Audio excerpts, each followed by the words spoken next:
आज हम लोग अंडरस्टैंडिंग क्वाड्रिलेटरल चैप्टर का ये क्वेश्चन को सॉल्व करेंगे। यहाँ पर क्वेश्चन है find M angle C if A B is parallel to D सी।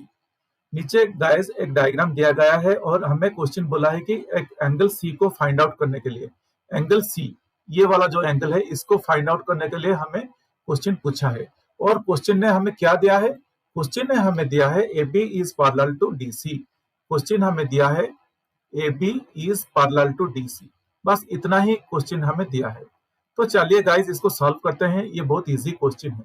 इसको सॉल्व करने के लिए मैं आपके सामने और एक डायग्राम लेके आ जाता हूँ। आप लोग ये डायग्राम को देखिए।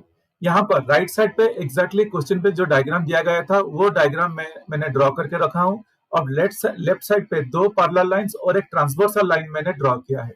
ये जो लाइन है, ये लाइन क्या है? इसको हम लोग ट्रांसवर्सल लाइन बोलते हैं।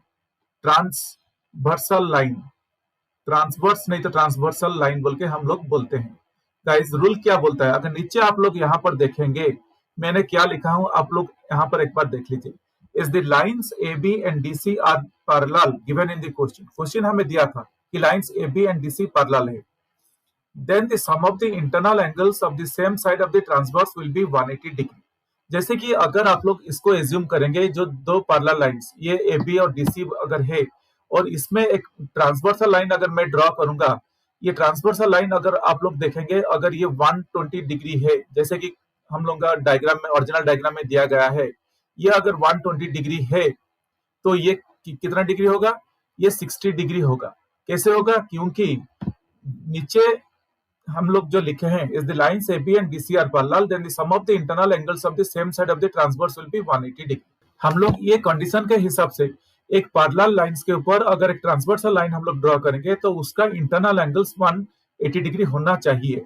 तो इसके हिसाब से अगर हम लोग को एक एंगल पता है 120 डिग्री पता है, तो दूसरा एंगल कैसा होगा? 60 डिग्री होगा। तो ये एंगल क्या है? ये एंगल कुछ भी नहीं है, एंगल सी ही है। अगर ये 120 डिग्री यहाँ पर है तो ये एंगल सी 60 डिग्री हो जाएगा। होप गाइस ये आप लोगों को समझ में आ गया होगा। क्वेश्चन ने हमें जो पूछा था एंगल सी को निकालने के लिए, तो हम लोग इसी तरह से angle C is equal to 60 degree होगा बोल के हम लोग निकाल दिए। और इसको कैसे निकाले? हम लोग दो पैरेलल लाइंस के ऊपर अगर एक ट्रांसवर्सल लाइन ड्रॉ करेंगे तो उसका इंटरनल एंगल 180 डिग्री होगा। अगर इंटरनल एंगल 180 डिग्री है तो एक एंगल हमें पता है 120 डिग्री, तो डेफिनेटली उसका difference 180 degree minus 120 degree that is equal to 60 degree. तो एंगल सी 60 डिग्री होगा। होप गाइस ये आप लोगों को समझ में आ गया होगा। ये बहुत इजी है।